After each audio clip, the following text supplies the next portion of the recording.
It was another mission of exterminating another species.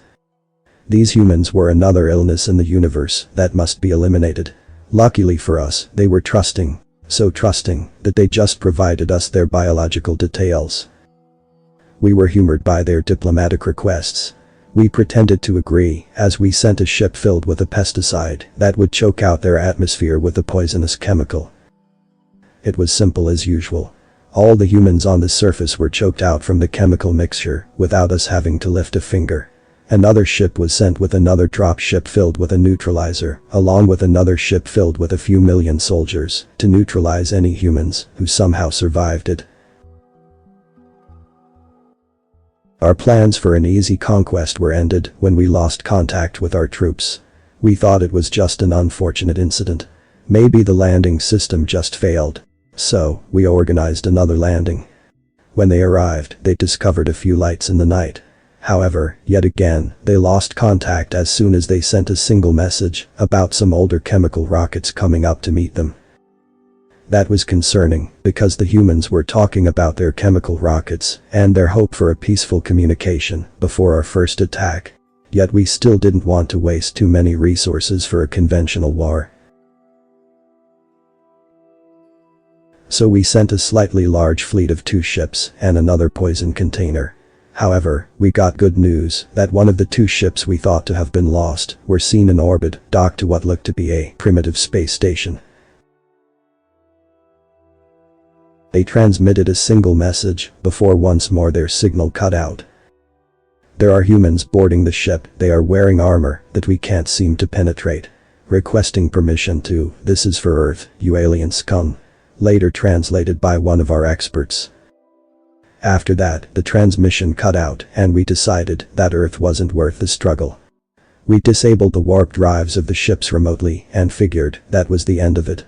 We were wrong. USS Henry M. Jackson, 6 months prior. They have taken us for fools. The air on the surface of our home is now unlivable hell, killing whoever was not in a submarine or a few bunkers that some people chose to build. All the submarines left on the planet have moved to designated positions around the Atlantic and Pacific to decide what to do. Our radios were manually made weaker as the submarines gathered together. Almost immediately, every submarine sent the same message. Permission to launch payload. Somehow our ship had become the new capital of our rebellion. Luckily, the aliens have not shot down most of our satellites. Probably planning to use them. But what was more surprising is that the ISS was still sending signals to us where we were responding. They were telling us what we knew. The planet's atmosphere has become poisonous and all transmissions have ended from all stations around the planet, excluding a few bunkers or fallout shelters. All of a sudden, 2 new ships appeared in orbit, making the ISS end all communications immediately. One of the 2 ships landed first and started to undo the damage they had done. The second ship looked to be a troop transport, which was concerning. After a significant debate, the order was made to launch a missile at it as soon as it lands, wherever that may be. A few weeks later, there was a new crater in what was San Francisco. The fleet in the Pacific went to investigate what remained of the ship, while we went to investigate the landed, cure ship. It was in good condition. Both its in-atmosphere engine and what would be discovered to be its warp drive was intact. We took it to what remained of Washington, where we have made it into our main base, mostly as a way to improve morale. Eventually, after a few months, another ship came and we launched a modified missile. This time it was made to only break through the non-existent armor. It was almost as if they hadn't had to engage in combat for what might have been forever. We were going to make them learn the hard way. The human way. And the way that would make them regret what they did. UN ship, the Enterprise II, 9 months later. They deactivated their own ships, thinking they could ignore their consequences. They didn't think about the cure ship's cores. However, we were not them.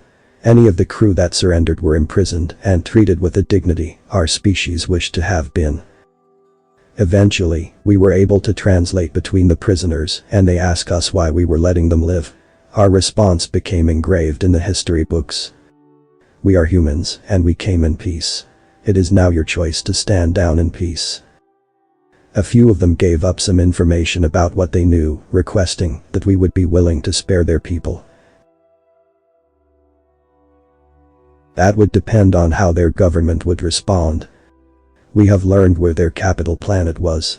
Earth would be given its revenge, and they would be choosing how it happens. The Grand Council.